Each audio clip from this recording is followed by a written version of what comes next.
Mandatory training is a must for a productive culture. Learning organizations are all training organizations. What are your thoughts about that? Got to have training, got to do this, all right? Well, first of all, why is it mandatory?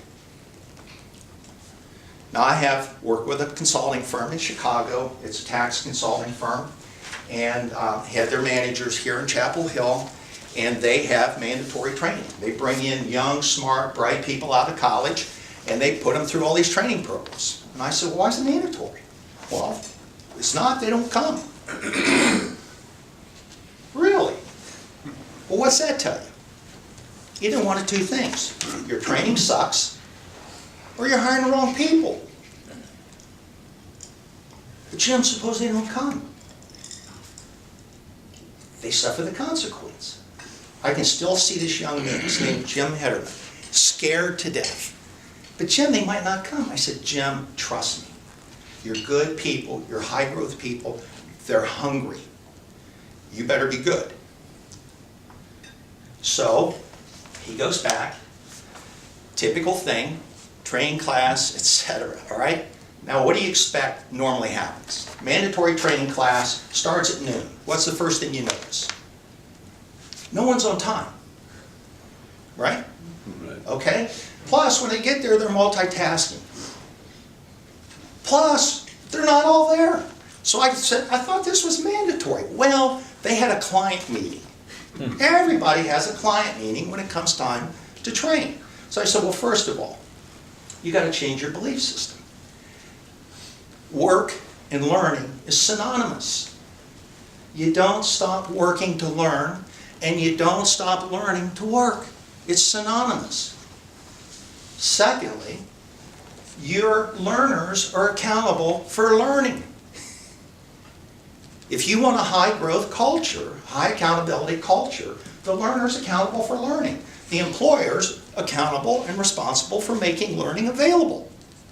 Hence, no mandatory meetings and no mandatory training. Plus, let's start treating everybody as a volunteer. Why are they working here? High growth organizations hire high growth people. Now here's the struggle. If you're hiring high growth people and you're just talking that you're a high growth organization, they'll leave you. All right? You're going to be stuck with the bottom rung. Okay? High growth people can't be managed. Let me give you an example of this. Same consulting firm. Young, very bright female manager, working 15-hour days, newly married, excited, MBA, so she's got all the pedigree, right? And she's frustrated.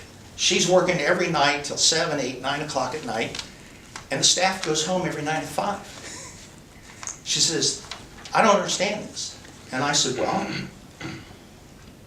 what are they responsible for? Well, what do you mean? You don't know? Well, they do what I tell them to do. And I said, okay. Are they getting it done? Well, yeah. So what's the problem? They get the work done, they go home. She said, well, they can't get ahead that way. Oh. Oh. So you think getting ahead takes a lot of time. Right? Well, yeah. That's what she's learned. That's her belief system. You've got to put in a lot of hours. You've got to multitask, etc. I mean, the consulting industry is full of this. Right? What about instead of work being defined by time, we define it by output, productivity, creation? So what are your people accountable for?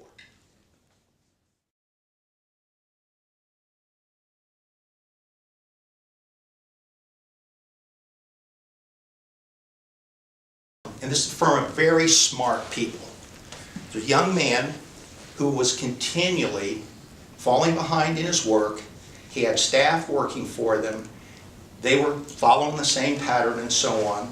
So he was asked, how come you're not turning this over to staff? Well, it's complex. And the senior partner said to him, so your work's more important than anybody else's in here? And he goes, no, no, no, no. He says, I want you to delegate it.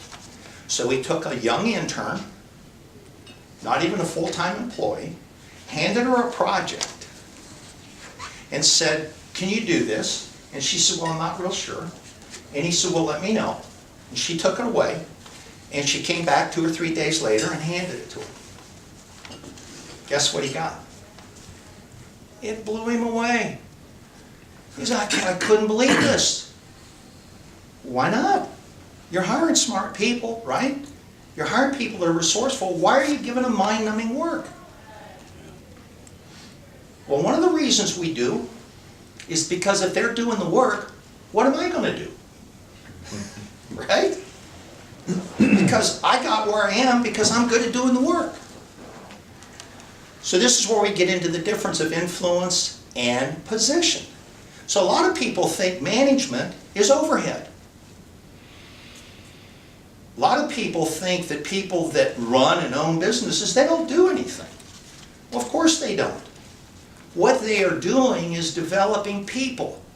They are constantly looking for talent. Why? To give them opportunities to contribute to the business. Why? Because the business is relevant.